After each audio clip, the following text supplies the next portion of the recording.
Happy New Year. It's 2025. I'm sick. I have been sick for the past week. But Happy New Year. We made it. Today I wanted to talk about the MOOTS. It's been a while since I've given an update, and I've ridden it a lot. And it's almost been a year since I built it up. I've ridden it over 4,000 miles. So I'm going to give an update. This isn't a review because you can't buy the bike. So a review is pointless, but I'll talk through what I've updated since then. I've got 4,000 miles, 4,300 miles on this bike so far. And for the most part, it's been the same since I settled on my Tour Divide setup. So I rode it like 1,500-ish miles before leaving for Tour Divide. So in the first, handful of months I had it. And largely, it's been unchanged. Starting at the front, this is the original Ultra Dynamico tire that I had on there. But I did swap these out for Maxxis Icons when I went on Tour Divide. So these came off for a few thousand miles in the middle, and then went back on last fall. So that's a new rear, but the front is the same as when I built it up. Still have a sine wave beacon up front. That's the first version. And you might recall that I rode with my K-Light setup for a minute on here, but I've settled on the sine wave beacon just for its simplicity and how it matches the aesthetics of the bike. The K-Light is a bit more aggressive looking, usually fits better on carbon bikes, which is why I have it on my Otso Wahila C. So, if you watched my last video, I think it was the Monumental Loop, I broke my bars. These are Doom titanium professional drinker, and I broke them. And it broke right at the stem here. It just sheared completely off. And I was running a 6-bolt boxcar stem 22.2 without the shim. And after talking to Keaton and a few other metal-minded people, they all thought that the face on this edge of the boxcar is too sharp. So I went up to a 31/8 stem, and I'm now running a shim, which means that there's a wider purchase on the bars, and also a rounder radius on where the bar meets the shim. So, and I went to a thicker wall titanium.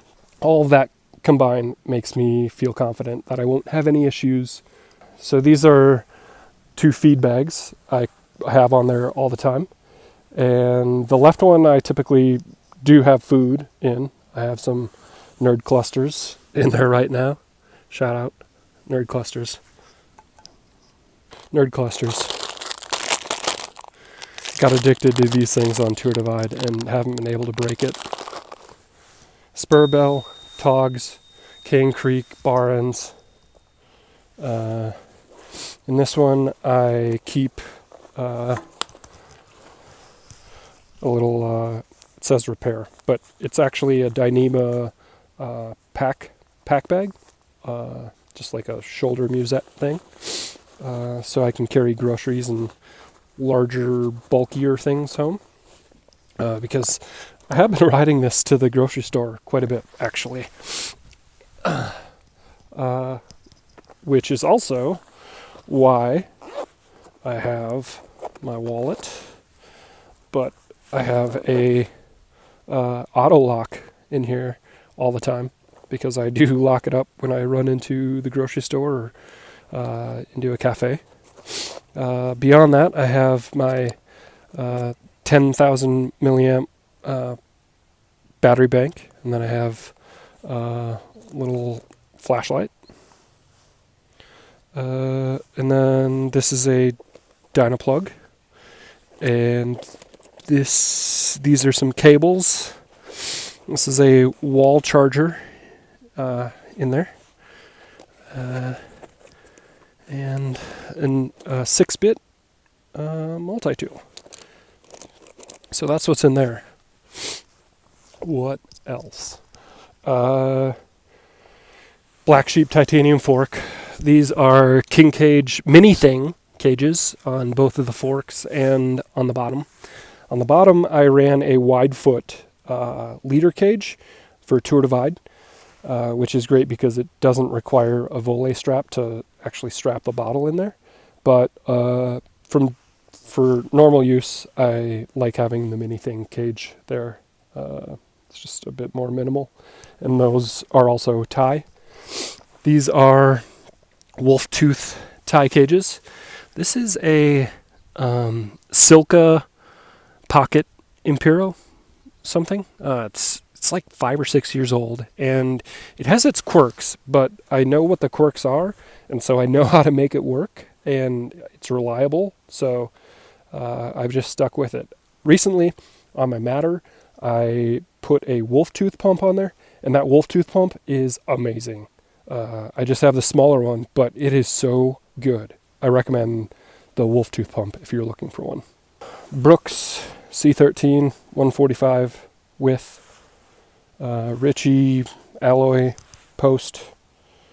This is the Sun rear light, and I have it clamped there, and that's been flawless.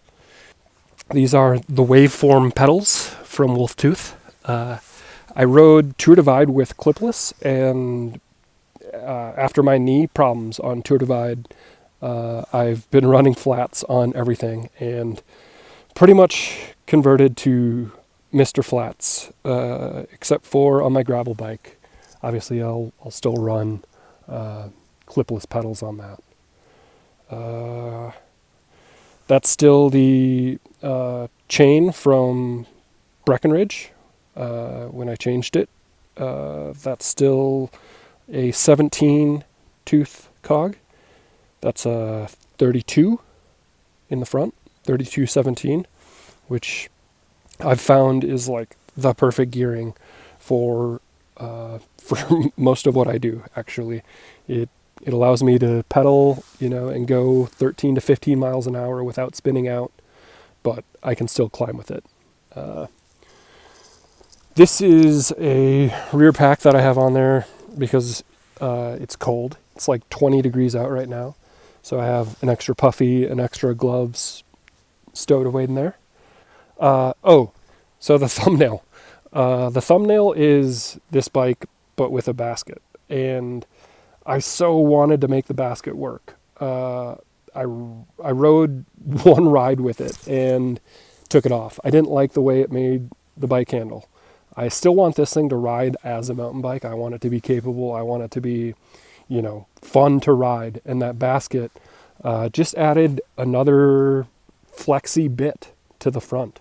So between the bars and that fork and the 1 1/8" straight steer, there's a lot of flex, and the QR front hub, there's a lot of flex going on in the front, and that basket was just the straw that broke the camel's back. So I only made it one ride and took it off, but it looks so cool on there. So that's the thumbnail, and that's the bike.